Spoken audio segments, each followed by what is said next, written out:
ایک مانگنے والی جس نے صحرائی عورتوں کے جیسا لباس بدن کیا ہوا ہے، جو گلی میں داخل ہوتے ہی مشکوک نظروں سے ادھر ادھر دیکھنے لگتی ہے۔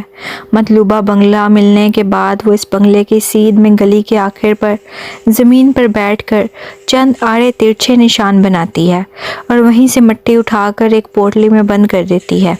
اس کے کپڑے گرد سے اٹے ہیں، ہاتھوں میں بڑھ بڑھ کر چوڑیاں ڈالی ہوئی ہیں جو سفید رنگ کی ہیں، ان پہ کہیں کہیں خون لگا ہوا ہے۔ چہرے پہ میل کی ایک تہہ بنی ہوئی ہے۔ دونوں پاؤں میں الگ الگ قسم کے جوتے پہن رکھے ہیں جو اس کے لہنگے سے جھانک رہے ہیں۔ اس کے دماغ میں بنگلے کے اندر گھسنے کے لیے ایک شاندار منصوبہ بنا، جس کی منصوبہ بندی کے بعد اس کے چہرے پر شیطانی مسکراہٹ رنگ گئی۔ تصور میں خود کو داد دی اور اس پہ عمل کرنے کے لیے خود پہ مزید مٹی چھڑکنے لگی۔ بس گارڈ کی آنکھیں موندنے کی دیر تھی اور پھر وہ قدرے بھاگتی ہوئی ایک بنگلے میں داخل ہو گئی۔ اس کا نام لکشمی بائی ہے۔ سامنے ہی گھر کی خواتین شام کی چائے سے لطف اندوز ہو رہی ہیں۔ ان میں سے ایک حفصہ بیگم ہے اور ان کی دو بہویں ہادیہ اور فرحین ہیں۔ پاس میں ہی دو بچے کھیل رہے ہیں۔ لکشمی بائی آتے ساتھ ہی حفصہ بیگم کے قدموں میں گر جاتی ہے۔ بی بی جی مجھے بچا لیں، وہ روتے ہوئے کہنے لگی۔ حفصہ بیگم کے کپڑوں پر اس کی چوڑیوں پر لگا ہوا خون لگ جاتا ہے، پھر وہ پوٹلی والی مٹی بھی ان پر گرا دیتی ہے جو کہ زیادہ نہیں ہوتی۔ حفصہ بیگم اس عورت پہ اپنے پاؤں چھڑوانے کی صحیح کرنے لگتی ہیں۔ ان کی بہو ہادیہ گھر کے ملازم بخشو چاچا کو بلاتی ہے۔ تب تک حفصہ بیگم اپنے پاؤں چھڑواتی ہیں اور اس حواس باختہ عورت کے لیے پانی منگواتی ہیں۔ کچھ توقف کے بعد وہ بولنے کے قابل ہو جاتی ہے۔ حفصہ بیگم اس سے نرمی سے استفسار کرتی ہیں کہ وہ اس قدر حواس باختہ کیوں ہے۔ وہ کہتی ہے کہ میرے دیور سورج لال میری جان کا دشمن بنا ہوا ہے۔ میرے پتی میرے نام بہت سی دولت چھوڑ گئے ہیں۔ دیور چاہتے ہیں کہ میں ان کے نام کر دوں۔ میں سندھ سے پنجاب پہنچ گئی لیکن انہوں نے میرا پیچھا نہیں چھوڑا۔ میں وہاں سے بھاگ کر یہاں سڑک کے پار جو جھونپڑیاں بنی ہیں وہاں رہائش اختیار کی، مگر انہوں نے میرا پیچھا نہیں چھوڑا۔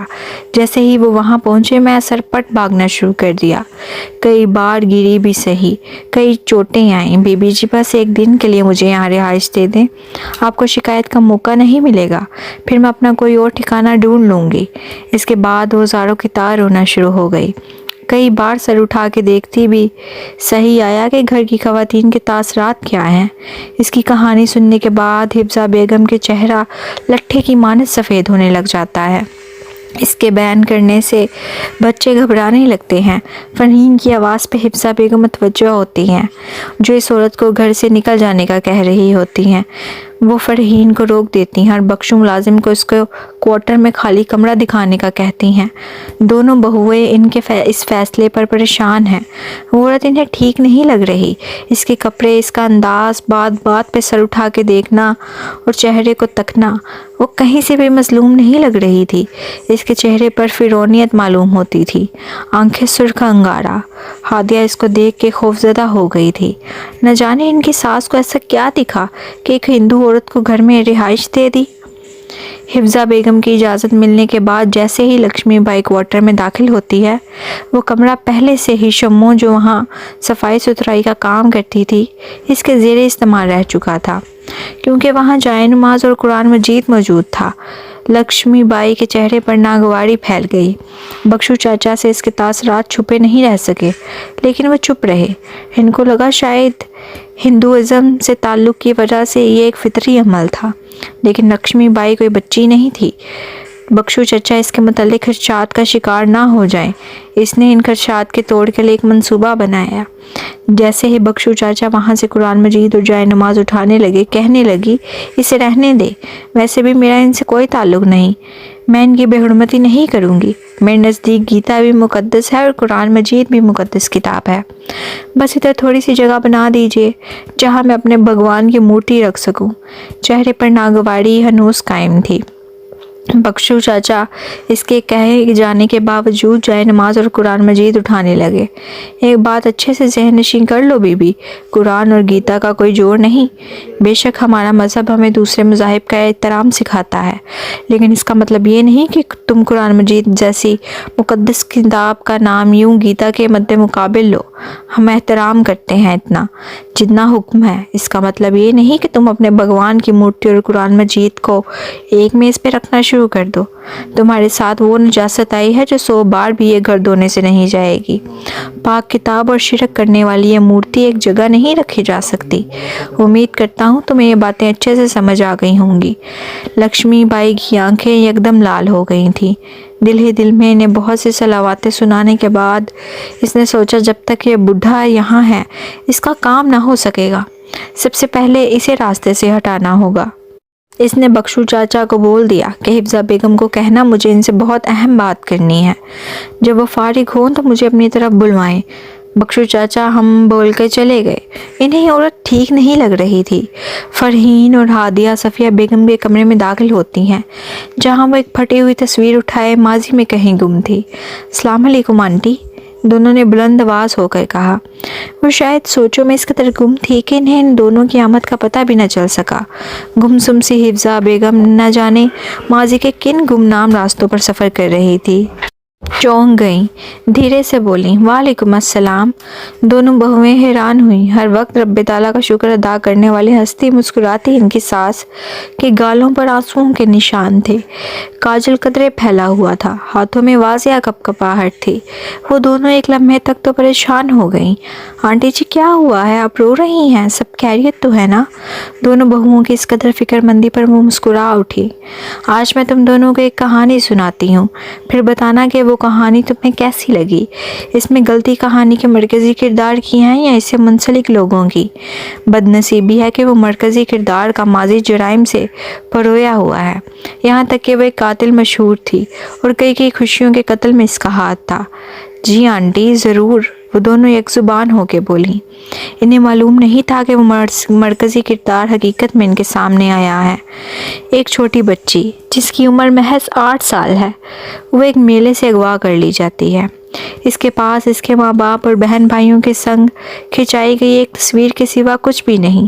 اس کو اپنی پہچان تک یاد نہیں۔ جس گروہ نے اسے اغوا کیا وہ اسے بہت سے ناجائز کاموں میں طاق کرنا چاہتے ہیں۔ ناجائز کام کی سمجھ نہیں آئی؟ فری نے پریشانی سے پوچھا۔ اس بات پہ ان کا چہرہ سپوٹ ہو گیا۔ ہاں، وہ جس کا نام لینا بھی ہمارے بڑے صحیح نہیں سمجھتے تھے، سفلی علم، جیسے بلیک میجک کہتے ہیں۔ ان دونوں کی آنکھیں خوف سے پھٹی کی پھٹی رہ گئیں۔ گھروں میں جا کے مانگنے والوں کے حلیے میں گھروں کے سامنے گوشت رکھنا ہو، یا کسی کے گھر خون آلود پرندوں کے پر دفنانے ہوں، کسی کے کمرے سے مٹی چرانی ہو یا کسی کے گھر سے گھر والوں کے بال اٹھانے ہوں، کسی کے استعمال کیے ہوئے کپڑے حاصل کرنے ہوں، کسی کے گھر کیل لگانے ہوں، یا پھر کسی کے گھر مردہ جانور پھینکنے ہوں، یہاں تک کہ ایسی گڑیا بنوانا جو اس جادو میں استعمال ہوتی تھی۔ بہت سے ایسے کام جن کا نام نہیں لیا جا سکتا۔ انہیں یہ سب کرنے کے لیے ٹریننگ دی جاتی تھی۔ وہ 3 لڑکیاں تھیں جن کو بندھے ہوئے کتوں کے ساتھ ایک باڑے میں چھوڑ دیا جاتا۔ خوف سے وہ سب بولنا بھولنے لگتی۔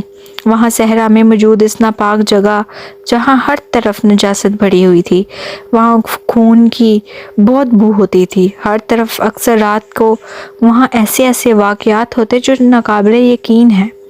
بری روحیں وہاں بھٹکتی رہتی تھیں، ڈراؤنی آوازیں، منتر پڑھتی ہوئی عورتیں اور دیو جیسے مرد جن کا لباس اور کام کسی شیطان کے جیسا ہوا کرتے تھے۔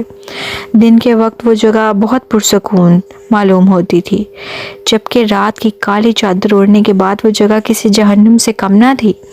ایسے مرد دوڑتے ہیں جو کئی ہفتے نہ نہاتے، یہاں تک کہ وہ ہاتھ اور پاؤں پر پانی کے چھینٹے تک نہ پڑنے دیتے۔ ان کی آنکھیں ہر دم لال رہتی، لمبے ناخن ایک بدبودار بو ہر وقت وہاں کا احاطہ کیے رکھتی۔ ان احمق انسانوں کے حکم بجلاتے ہندو جن زادے اور زادیاں جو ان کے ایک حکم پر کسی انسان کو بدترین موت دینے کے لیے کافی ہوتے۔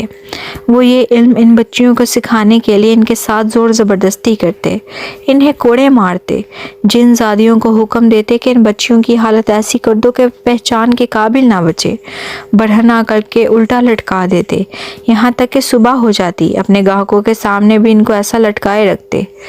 گندے ذہنوں کے غلیظ لوگ گندی نظروں سے انہیں گھورتے۔ ان کے ہاتھوں میں کپکپاہٹ بڑھنے لگی، سانس تیز تیز چلنے لگی۔ فڑی اور ہادیہ گھبرا گئیں۔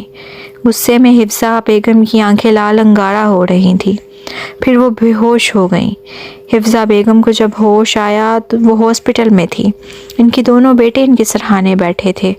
اماں، زہیب نے انہیں فکر مندی سے پکارا۔ اب کیسا محسوس کر رہی ہیں آپ؟ زیادہ کمزوری محسوس تو نہیں ہو رہی؟ فکر مندی سے پوچھے گئے سوال پہ وہ مسکرا اٹھیں۔ کون کہتا ہے اولاد بڑھاپے میں والدین سے تعلق ہو جاتی ہے؟ کچھ بہتر ہے۔ سوتی جاگتی کیفیت میں وہ صرف اتنا جواب دے پائیں۔ رپورٹس تو ان کی کلیئر ہیں۔ ڈاکٹر جمال نے ایمرجنسی وارڈ میں داخل ہوتے ہی خوشکن انکشاف کیا۔ بڑھاپے میں اتنی کمزوری تو ہو ہی جاتی ہے، یہ بہت کامن بات ہے، کوئی پریشانی والا مسئلہ نہیں ہے، ریسٹ کریں گی تو ٹھیک ہو جائیں گی۔ ڈاکٹر جمال زہیب کے دیرینہ دوست تھے، وہ اکثر فارغ اوقات میں ایک ساتھ پائے جاتے تھے۔ دونوں کا تعلق مختلف شبہ جات سے تھا، مگر پھر بھی ایک دوسرے سے ملنا ملانا جاری رہتا۔ اکثر زہیب ڈاکٹر جمال کے ہاں ڈیرا جمائے رکھتے تو زہیب کی مصروفیت کے باعث ڈاکٹر جمال اس کے ہاں تشریف لے آتے۔ دونوں بہوؤں نے شکر ادا کیا کہ ان کے ساس، جو ان کے بنگلے کی رونق ہے، صحیح سلامت ہے، ورنہ ان کے اچانک بے ہوش ہونے پہ وہ خوف زدہ ہو گئی تھیں۔ جیسی وہ باتیں کر رہی تھیں وہ ڈر گئی تھیں، کہیں کالے جادو کا سایہ ان کے گھر پہ تو نہیں پڑ گیا۔ ہسپتال سے واپسی پر حفصہ بیگم کو وضو کروانے کے بعد تینوں نے اکٹھے نماز ادا کی۔ دونوں بہویں خوش اخلاقی کا مظاہرہ کرتے ہوئے ان کے پاؤں دبانے لگیں، پھر وہ گویا ہوئیں۔ وہاں پہ جنات کی بہت سی قسمیں تھیں۔ آنٹی رہنے دیں، ہم پھر کبھی سن لیں گے، ابھی آپ کی طبیعت بہت خراب ہے، فرحیم نے حفصہ بیگم کی طبیعت کے مد نظر کہا تھا۔ اس بات پر حفصہ بیگم کو اپنی بہو پر ٹوٹ کر پیار آیا، لیکن ماضی کی کچھ تلخ واقعات انہیں سونے نہیں دیتے تھے، خاص طور پر لکشمی بائی کا اس طرح جھوٹ بول کر گھر میں داخل ہونا یقیناً کسی بڑے خطرے کی علامت تھا۔ نہیں، اب طبیعت کچھ بہتر ہے، شاید میرا ماضی میرا پیچھا اتنی آسانی سے نہیں چھوڑے گا۔ میں چاہتی ہوں کبھی میرے ماضی میں کی گئی غلطی کی سزا تم لوگوں کو نہ ملے۔ وہ دونوں سمجھنے کی حتی مکان کوشش کر رہی تھی، لیکن کسی نہ کسی بات پہ وہ کنفیوز ہو جاتی تھی۔ وہ اپنی ساس سے زیادہ سوال کر کے انہیں پریشان نہیں کرنا چاہتی تھی۔ کچھ تو خود عورتیں پر مسلط ہو جاتے اور کچھ کو جادو کے ذریعے مسلط کیا جاتا ہے۔ جن کو جادو کے ذریعے مسلط کیا جاتا ہے وہ اپنا کام کیے بغیر شکست نہیں کھا سکتے تھے، کیونکہ جب وہ کام کرنے لگتے ہیں تو پیچھے موجود سادھو ان کی جیت کے لیے منتر پڑھتے ہیں، جس سے وہ مزید طاقتور ہو جاتے ہیں اور ان کو شکست دینا مشکل سے مشکل تر ہو جاتا ہے۔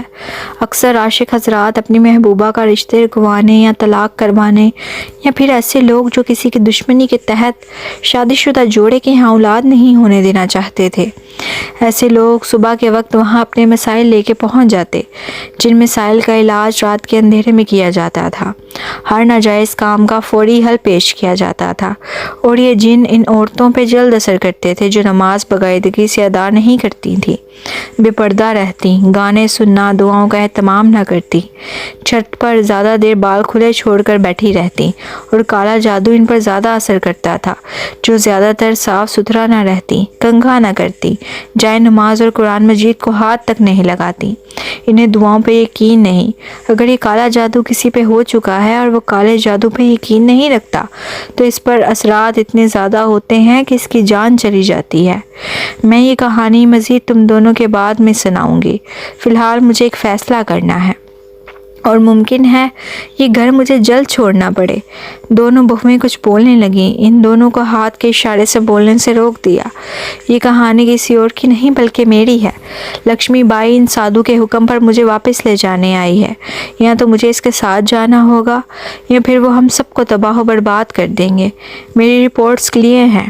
میرا اچانک بے ہوش ہو جانا میرے لیے ان لوگوں کی طرف سے ایک وارننگ تھی۔ کالے جادو میں اگر کوئی عمل ادھورا رہ جائے تو وہ جان کا عذاب بن جاتا ہے، اور وہ شیطان اور جنات اس جادو کرنے والے کا پیچھا تب تک نہیں چھوڑتے جب تک وہ عمل مکمل نہ کر دیا جائے۔ دونوں بہویں اس انکشاف پر ششد رہ گئیں، جیسے ان کے بولنے کی قوت سلب کر لی گئی ہو۔ فی الحال رات ہو گئی ہے، تم دونوں جاؤ، صبح اس متعلق بات کریں گے۔ وہ دونوں ایک دوسرے سے نظریں چراتی اپنی اپنی سوچوں میں گم اپنے کمروں کی طرف بڑھ گئیں۔ رات کے آخری پہر حفصہ بیگم کی آنکھ اچانک کھل گئی۔ انہیں ایسا محسوس ہوا جیسے کوئی انہیں گھور رہا ہے۔ سامنے روکنگ چیئر پر لکشمی بائی براجمان تھی۔ اس کے ارد گرد بہت سے سائے غصے میں گراتے ہوئے حفصہ بیگم کو گھور رہے تھے، یعنی لکشمی بائی پوری تیاری کے ساتھ آئی تھی۔ ہاں تو بتاؤ سمرن بھائی، کیا فیصلہ کیا ہے تم نے؟ اتنے سالوں سے تم ہم سے بھاگتی رہی۔ سمرن بائی نام سن کر حفصہ بیگم کے چہرے پر ناگواریت پھیل گئی۔ آج 30 سال بعد کسی نے انہیں اس بدبخت نام سے پکارا تھا۔ لکشمی بائی، میں تم سے آخری بار کہہ رہی ہوں، میرا نام حفصہ ہے، سمرن نہیں۔ بار بار یہ منحوس نام لے کر میرے تقدس کو پامال مت کرو۔ اور ہاں، میں قاری امجد رضا کی بیوی ہوں، میرا ماضی جو بھی تھا۔ خاموش گستاخ، ہم سے بد زبان لڑاتی ہو، کیا تم ہمیں جانتی نہیں؟ لکشمی بائی غصے سے چلا اٹھی۔ پاس میں موجود خوفناک سائے اس کی طرف بڑھ رہے تھے، جن کی آہٹ بھی حفصہ بیگم کے اعصاب پر ہتھوڑے کی طرح برس رہی تھی۔ رک جاؤ، لکشمی بائی گرجی، تمہارے پاس 2 دن ہے سمرن بائی۔ میں نے کہا نا، نہیں ہوں میں سمرن بائی۔ حفصہ بیگم بیڈ سے اتر کر لکشمی بائی کے مد مقابل آ کر چلانے کے انداز میں بولی کہ شاید وہ تیز آواز میں بولیں گی تو جیسے لکشمی بائی اپنی بات رد کرتے ہوئے اس کی بات مان لیں گی۔ حفصہ بیگم جیسے ہی لکشمی بیگم کے قریب آئی، اس نے حفصہ بیگم کو زور سے تھپڑ مارا۔ وہ دیوار سے جا لگی اور پھر ان پہ تو جیسے تھپڑوں کی برسات کر دی۔ حفصہ بیگم لیمپ اٹھا کے انہیں مارنا چاہتی تھی، لیکن وہ یہ بھی نہ کر پائی تھی۔ تم میرا مقابلہ کبھی نہیں کر سکو گی سمرن بائی۔ تمہارا شوہر اتنا بڑا عالم ہونے کے باوجود میرا کچھ نہ بگاڑ سکا، یہاں تک کہ میرے معمولی سے جادو سے بیمار پڑ گیا اور مر گیا۔ لکشمی بائی کہنے کے ساتھ ہی زور زور سے ہنسنے لگی۔ ہر طرف دھواں چھانے لگا۔ 2 دن ہے تمہارے پاس، صرف 2 دن، اور پھر سب کچھ پہلے کی طرح ہونے لگا۔ اس بات کا شک تو حفصہ بیگم کو پہلے ہی تھا کہ ان کے شوہر کا قتل ہوا تھا، اور اس کام میں بھی ان کے ماضی کا ہاتھ تھا۔ باہر دروازہ زور زور سے کسی نے بجایا۔ حفصہ بیگم نے جب آنکھیں کھولی تو وہ بیڈ پہ تھیں، جبکہ ان کے ماتھے سے خون بہہ رہا تھا۔ ان میں دروازہ کھولنے کی بھی ہمت نہیں تھی۔ آنکھیں موندے وہ لیٹی رہیں۔ ایسا لگ رہا تھا جیسے کسی نے انہیں بہت مارا ہو۔ فرحین ڈپلیکیٹ چابی لے آئی تھی۔ جیسے ہی دروازہ کھولا، ان سب کے لیے پریشان ہونے کے لیے اتنا کافی تھا کہ حفصہ بیگم کے ماتھے سے خون بہہ رہا تھا اور وہ بے ہوش تھی۔ کمرے میں عجیب سی گندی بو پھیلی ہوئی تھی۔ سہیب نے جلدی سے ماں کو اٹھایا اور باہر کی جانب دوڑ لگا دی۔ سہیب نے گاڑی نکالی اور دونوں ہاسپٹل کی طرف روانہ ہو گئے۔ فرحین اور ہادیہ فکر مندی میں وہیں بیٹھ گئی کہ ان کے گھر میں یہ سب اچانک کیا ہونے لگا ہے۔ یکدم ہادیہ کی نظر اپنی ساس کے کمرے کی کھڑکی کی طرف گئی۔ وہاں سے لے کر کوارٹر تک خون آلود پاؤں کے نشان تھے، جبکہ کوارٹر کی لائٹس بھی آف تھیں۔ فرحین کو بتائے بغیر ہادیہ کوارٹر کی طرف جانے لگی۔ جیسے ہی وہ لکشمی بائی کے کمرے کی طرف گئی، وہ دیکھ کر حیران رہ گئی۔ اچانک کسی نے اس کے کندھے پہ ہاتھ رکھا۔ کسی جانور کے کرانے کی آوازیں اسے اپنے ارد گرد محسوس ہونے لگیں۔ خوف سے وہ بے ہوش ہو گئیں۔ آخری بار اس نے فرحین کو اپنی طرف بھاگتے ہوئے دیکھا تھا۔ وہ اسے جھنجھوڑ رہی تھی اور پھر کچھ بھی یاد نہیں رہا۔ ہادیہ کو جب فرحین ہوش میں لانے کی کوشش کرنے لگی تو لکشمی بائی کوارٹر کے پاس اتنا شور سن کر باہر آ گئی۔ اس کے چہرے پر ناگواریت تھی۔ اس کا عمل ادھورا رہ گیا تھا۔ فرحین اس کی اصلیت جان چکی تھی۔ فی الحال بھلا اسی بات میں تھی کہ وہ چپ رہتی۔ اس نے روتے ہوئے لکشمی بائی سے کہا، دیکھیں نا لکشمی آنٹی، ہادیہ کو کیا ہو گیا ہے؟ لکشمی نے جلدی سے اپنے تاثرات بدلے، فکر مندی ظاہر کرنے کی اداکاری کرتے ہوئے کہنے لگی، جلدی سے اس کو اٹھا کے اس کے کمرے میں لے چلو۔ شاید یہ لڑکی عورتوں کے مخصوص ایام میں کسی بھاری جگہ سے گزری ہے، تبھی کسی جن کا سایہ پڑ گیا ہے اس پر۔ فرحین یہ سن کر پریشان ہو گئی۔ آنٹی اب کیا کریں؟ اپنی ساس کو بلاؤ۔ حفصہ بیگم کا سوچتے ہی چہرہ پہلے سے زیادہ تن گیا۔ وہ تو زہیب اور صہیب انہیں اسپتال لے گئے ہیں، ان کی طبیعت خراب ہو گئی تھی۔ کیا ہوا ہے انہیں؟ کمال کی اداکاری کرتے ہوئے اس نے فکر مندی سے پوچھا۔ ایک وقت تو فرحین اس کی اداکاری پر حیران رہ گئی۔ اسے کہ خود پہ شک ہونے لگا کہ وہ اس عورت کے بارے میں غلط سوچ رہی ہے، لیکن چپ رہنے کے سوا اس کے پاس کوئی چارہ نہیں تھا۔ لکشمی بائی کے منع کرنے کے باوجود اس نے مسجد کے امام کو لینڈ لائن نمبر سے کال ملا دی اور انہیں جلد آنے کا کہا۔ لکشمی بائی تھوڑی دیر کے لیے گھبراہٹ کا شکار ہو گئی، لیکن فوراً اس پہ قابو پاتے ہوئے کوارٹر کی طرف آئیں اور اپنا سامان اٹھایا اور گیٹ سے باہر نکل گئی۔ باہر نکلتے ہی کتوں نے اس کو دیکھ کر بھونکنا شروع کر دیا۔ کچھ تو اس کے ساتھ موجود سایوں سے خوفزدہ ہو کے دوڑنے لگے۔ امام صاحب جیسے ہی گھر میں داخل ہوئے، ان کو پورے گھر میں گندی بدبو محسوس ہوئی، گوشت جلنے کی بدبو۔ ہادیہ کو ہوش میں لانے کے بعد وہ فرحین سے مخاطب ہوئے، بیٹی اس گھر میں کوئی آیا تھا کیا؟ کوئی ایسا جو کال جادو کے بارے میں جانتا ہو؟ جی ایک عورت آئی تھی، اس نے گھبراتے ہوئے جواب دیا۔ تم لوگوں کو دکھائی نہیں دے رہے، لیکن میں دیکھ سکتا ہوں۔ یہاں گندگی سے بڑے پاؤں کے نشان ہیں ہر طرف۔ یہاں کہیں گوشت جلا کے دفنایا گیا ہے، اور توڑ یہاں کسی کی موت ہوئی ہے۔ کسی جن کا سایہ ہے اس گھر پر۔ اس جن کو اکسایا گیا ہے اس گھر کی بربادی پر۔ آپ لوگ یہ گھر جوڑ دیں جتنا جلدی ہو سکے۔ یہ سن کر فرحین زور زور سے رونے لگی، جبکہ ہادیہ کی آنکھوں کے سامنے وہ منظر نہیں ہٹ رہا تھا جو اس نے کچھ دیر پہلے دیکھا تھا۔ السلام علیکم زہیب، میں فرحین بات کر رہی ہوں۔ آپ لوگ جتنا جلدی ہو سکے گھر واپس آ جائیں۔ ہادیہ بے ہوش ہو گئی تھی، مجھے سمجھ نہیں آ رہا کیا کروں۔ ٹھیک ہے، خدا حافظ۔ وہ جیسے ہی مڑی، اس نے دیکھا ہادیہ سیڑھیوں پر کھڑی ہے۔ اس کے پیچھے جو کوئی سایہ ہے جیسے مجبور کر رہا ہے کہ وہ فرحین کو چاقو مار دے، کیونکہ سایہ کو ہادیہ سے دور کرنے والی فرحین تھی، کیونکہ اس نے قاری صاحب کو بلایا تھا، جس کے باعث لکشمی بائی کے سب راز فاش ہو گئے تھے۔ قاری صاحب کو گالی میں جاتے ہی وہ بنگلہ آگ میں جلتا ہوا دکھائی دیا۔ وہ واپس مڑ کر اندر کی طرف آئے اور عین ممکن تھا کہ ہادیہ فرحین کو مار دیتی۔ قاری صاحب نے قرآن مجید کی تلاوت شروع کر دی، جب تک اس سایہ کے چلانے کی آوازیں آنا بند نہیں ہو گئیں۔ گاڑی کی آواز پر فرحین باہر کی طرف دوڑی، جبکہ سایہ ہٹتے ہی ہادیہ بے ہوش ہو گئی۔ قاری صاحب وہیں صوفے پہ بیٹھ گئے اور اونچی آواز میں تلاوت کرنے لگے۔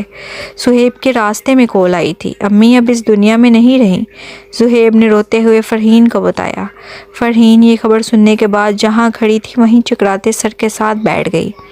زہیب صاحب السلام علیکم رحمت اللہ۔ وعلیکم السلام رحمت اللہ۔ مولوی صاحب آپ یہاں، اس وقت سب خیریت تو ہے نا؟ جی زہیب صاحب، فرحین بیٹی نے بلوایا تھا، اصل میں وہ صدقہ دینے کے بارے میں معلومات حاصل کرنا چاہتی تھی۔ اچھا، زہیب نے حیرانی سے فرحین کو دیکھتے ہوئے بے دہانی میں کہا، اب میں چلتا ہوں، تھوڑے ہی وقت میں تہجد کا وقت ہونے والا ہے۔ آپ لوگوں کے لیے ضروری ہے جتنا جلدی ہو سکے یہ گھر بدل دیں۔ گھر کیوں؟ مولوی صاحب سب خیریت تو ہے نا؟ مجھے کچھ سمجھ نہیں آ رہی، ہو کیا رہا ہے؟ زہیب نے پریشانی سے مولوی صاحب کی طرف دیکھا۔ آپ صبح کے وقت فجر کی نماز کے بعد مجھ سے ملیے گا، میں آپ کو تمام تفصیلات سمجھا دوں گا۔ جی مولوی صاحب ضرور، آئے میں آپ کو گیٹ تک چھوڑ دیتا ہوں۔ نہیں، آپ گھر کے لوگوں کا خیال رکھیں، یہ گھر مجھے زیادہ دیر تک قائم رہنے والا نہیں لگتا، ہو سکے تو آج کل میں یہاں سے چلے جائیں۔ جی مولوی صاحب۔ صہیب نے فرحین کی طرف دیکھا تھا، وہ اس سے نظریں چرانے لگی تھی۔ فری جی، یہ میں کیا سن رہا ہوں؟ زہیب نے خود پر کنٹرول کرتے ہوئے غصے سے کہا، اور ہادیہ بھابھی یہ بے ہوش کیوں ہو گئی تھیں؟ جواب دو فرحین، یہ سب کیا ہو رہا ہے؟ بات سنیں زوبی، میں آپ کو بتانے ہی والی تھی۔ اس نے روتے ہوئے کچھ کہنا چاہا۔ بس فری، اس معاملے پر ہم کسی اور دن بات کریں گے، فی الحال میں ہسپتال جا رہا ہوں، تم لوگ بھی اپنا مختصر سامان اٹھا لو، ہم سیدھا اپنے آبائی گاؤں جائیں گے، سمجھی؟ جی سمجھ گئی، فرحین نے جلدی سے جواب دیا، مبادا وہ مزید غصہ ہو جائے۔ گاڑی میں حفصہ بیگم کی میت دیکھنے کے بعد ہر طرف کہران مچ گیا۔ نہ جانے کتنے گھر تھے جن میں چولہا صرف ان کی بدولت جل رہا تھا۔ میت کو چارپائی پہ لیٹا دیا گیا۔ سارا گاؤں غم کی چادر اوڑھے حویلی میں جمع ہو چکا تھا۔ فرحین حفصہ بیگم کی چارپائی کے ساتھ لگی بیٹھی تھی۔ 10 بجے جنازے کا اعلان ہوا تھا جب اس نے ایک عجیب بات نوٹ کی۔ زمین پہ بیٹھ کے جب اس نے چارپائی پر رکھا میت کا سایہ نہیں تھا، وہ سوچنے لگی ایسا کیسے ہو سکتا ہے۔ اس نے 2-3 بار دوبارہ دیکھا، پھر میت کو نہلانے والے آ گئے۔ انہوں نے گھونگھٹ سے اپنے چہرے چھپا رکھے تھے۔ فرحین کی نظر ان کے ہاتھوں پہ گئی، اتنے لمبے ناخن تھے۔ اس کا دل نہیں مانا کہ وہ انہیں غسل دیں۔ رک جائیں آپ لوگ، میں بھی ساتھ چلوں گی۔ گاؤں کی چند خواتین نے اس کو پکڑ کر واپس بٹھا دیا۔ ان کو ان کا کام کرنے دو۔ وہ ان سب کو گھور کے رہ گئی۔ کل سے ہادیہ نے کچھ نہیں بولا تھا۔ بچوں سے بھی دونوں غافل ہی رہیں۔ اس نے دونوں بچوں کو دیکھا، ہر چیز بے نیاز۔ وہ دونوں ادھر گاؤں کے بچوں کے ساتھ کھیل رہی تھی۔ فرحین نے شکر ادا کیا کہ بچے نئی جگہ آ کے زیادہ ویلا نہیں کر رہے تھے، بلکہ خاموشی سے اپنے کھیل رہے تھے۔ ہادیہ سن ہوگی برآمدے میں بیٹھی تھی۔ یکدم وہ اپنے ہوش و حواس میں واپس آئی، ارد گرد کا ماحول دیکھ کر پریشان ہونے لگی۔ فرحین جلدی سے اٹھ کے ہادیہ کی طرف آئی اور اسے اندر لے گئی۔ فرحین نے اسے کل رات ہونے والے واقعہ کے بارے میں بتایا اور اس سے پوچھا وہاں پہ اس نے ایسا کیا دیکھا تھا۔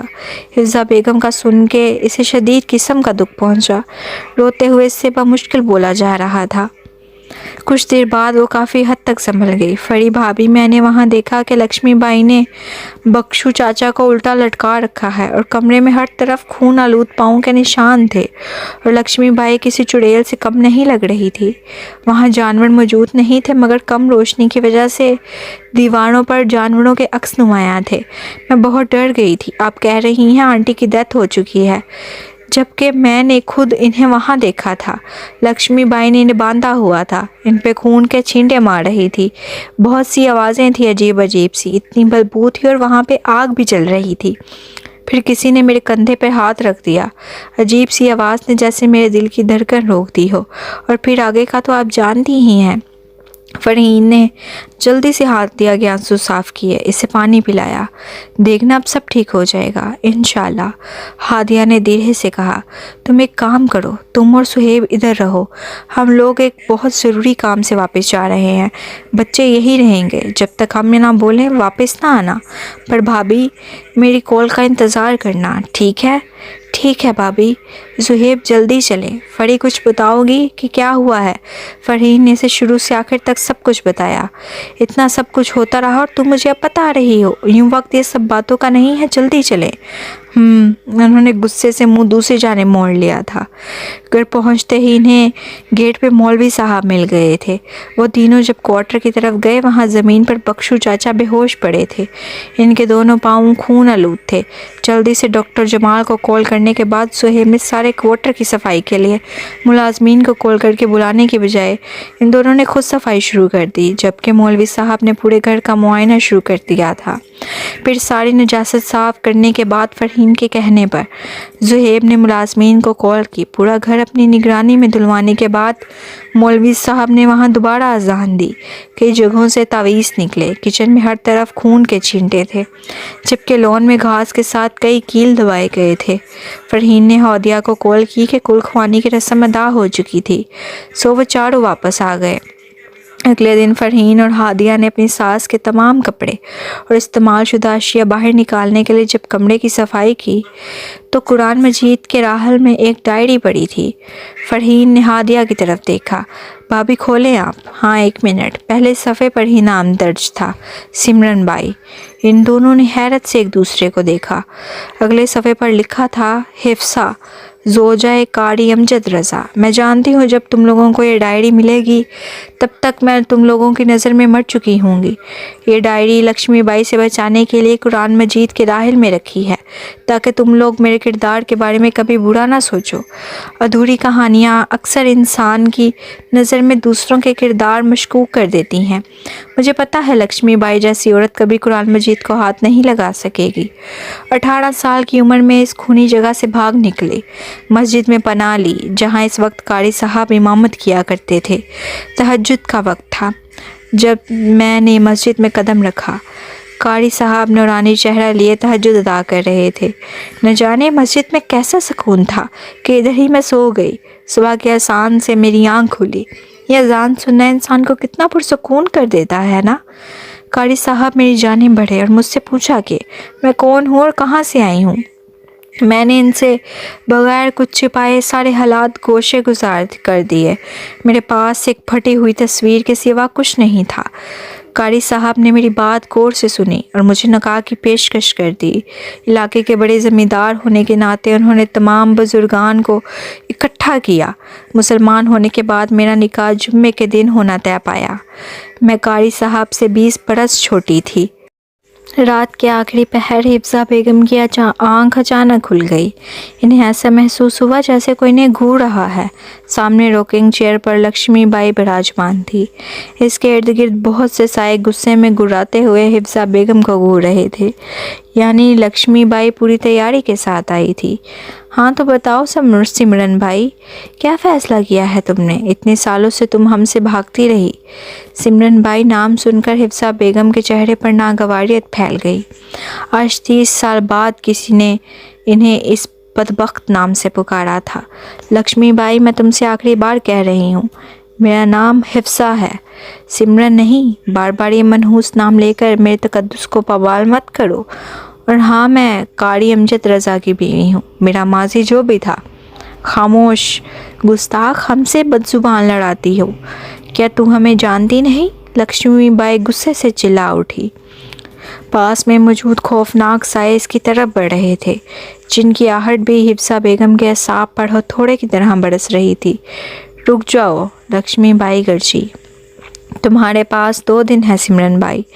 میں نے کہا نا، نہیں ہوں میں سمرن بائی۔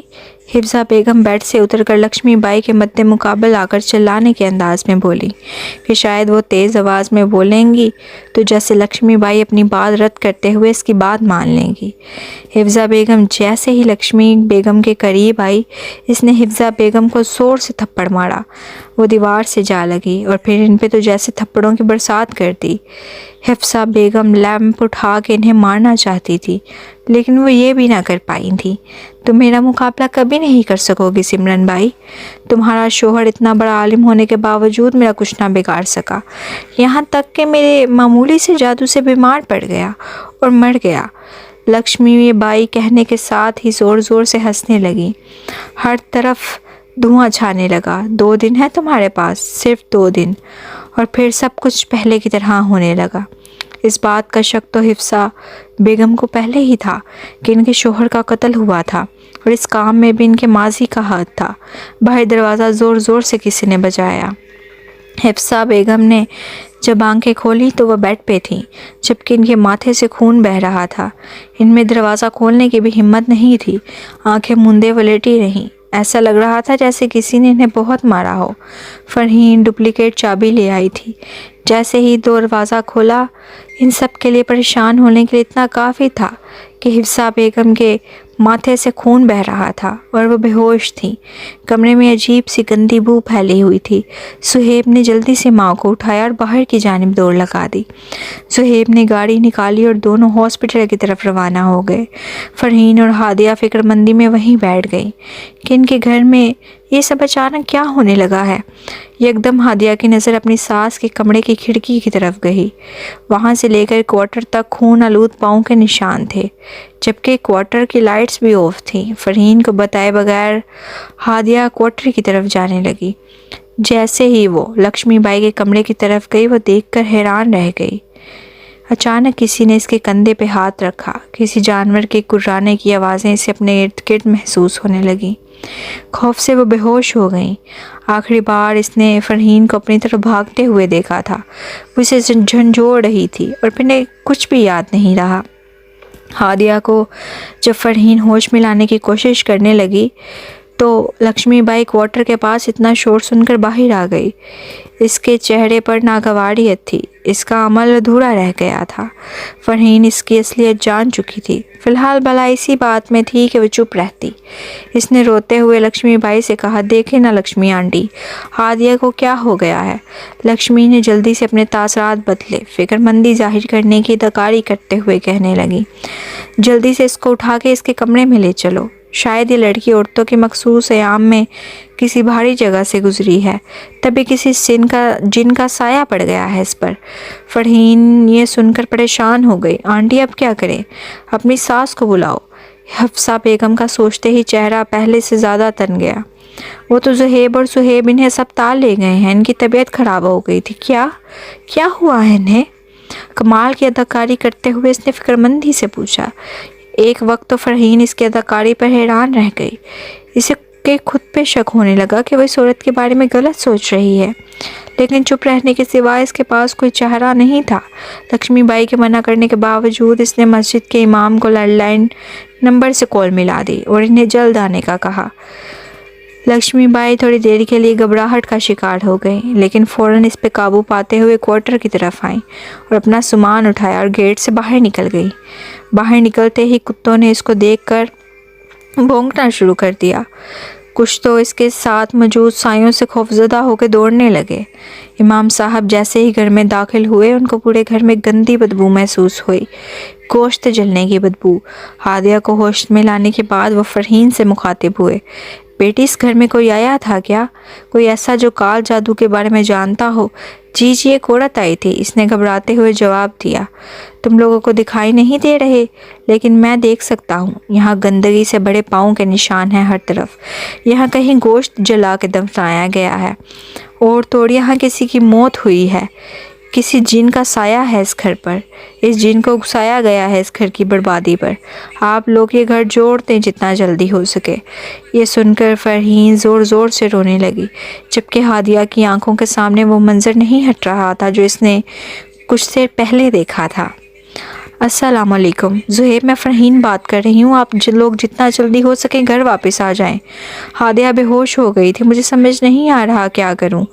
ٹھیک ہے، خدا حافظ۔ وہ جیسے ہی مڑی اس نے دیکھا ہادیہ سیڑھیوں پر کھڑی ہے۔ اس کے پیچھے جو کوئی سایہ ہے جیسے مجبور کر رہا ہے کہ وہ فرحین کو چاقو مار دے، کیونکہ سایہ کو ہادیہ سے دور کرنے والی فرحین تھی، کیونکہ اس نے قاری صاحب کو بلایا تھا، جس کے باعث لکشمی بائی کے سب راز فاش ہو گئے تھے۔ قاری صاحب کو گالی میں جاتے ہی وہ بنگلہ آگ میں جلتا ہوا دکھائی دیا۔ وہ واپس مڑ کر اندر کی طرف آئے اور عین ممکن تھا کہ ہادیہ فرحین کو مار دیتی۔ قاری صاحب نے قرآن مجید کی تلاوت شروع کر دی، جب تک اس سایہ کے چلانے کی آوازیں آنا بند نہیں ہو گئیں۔ گاڑی کی آواز پر فرحین باہر کی طرف دوڑی، جبکہ سایہ ہٹتے ہی ہادیہ بے ہوش ہو گئی۔ قاری صاحب وہیں صوفے پہ بیٹھ گئے اور اونچی آواز میں تلاوت کرنے لگے۔ صہیب کے راستے میں کال آئی تھی، امی اب اس دنیا میں نہیں رہیں، صہیب نے روتے ہوئے فرحین کو بتایا۔ فرحین یہ خبر سننے کے بعد جہاں کھڑی تھی وہیں چکراتے سر کے ساتھ بیٹھ گئی۔ صہیب صاحب السلام علیکم رحمت اللہ۔ وعلیکم السلام رحمت اللہ۔ مولوی صاحب آپ یہاں، اس وقت سب خیریت تو ہے نا؟ جی صہیب صاحب، فرحین بیٹی نے بلوایا تھا، اصل میں وہ صدقہ دینے کے بارے میں معلومات حاصل کرنا چاہتی تھی۔ اچھا، صہیب نے حیرانی سے فرحین کو دیکھتے ہوئے بے دہانی میں کہا، اب میں چلتا ہوں، تھوڑے ہی وقت میں تہجد کا وقت ہونے والا ہے۔ آپ لوگوں کے لیے ضروری ہے جتنا جلدی ہو سکے یہ گھر بدل دیں۔ گھر کیوں مولوی صاحب، سب خیریت تو ہے نا؟ مجھے کچھ سمجھ نہیں آ رہی، ہو کیا رہا ہے؟ صہیب نے پریشانی سے مولوی صاحب کی طرف دیکھا۔ آپ صبح کے وقت فجر کی نماز کے بعد مجھ سے ملیے گا، میں آپ کو تمام تفصیلات سمجھا دوں گا۔ جی مولوی صاحب ضرور، آئے میں آپ کو گیٹ تک چھوڑ دیتا ہوں۔ نہیں، آپ گھر کے لوگوں کا خیال رکھیں، یہ گھر مجھے زیادہ دیر تک قائم رہنے والا نہیں لگتا، ہو سکے تو آج کل میں یہاں سے چلے جائیں۔ جی مولوی صاحب۔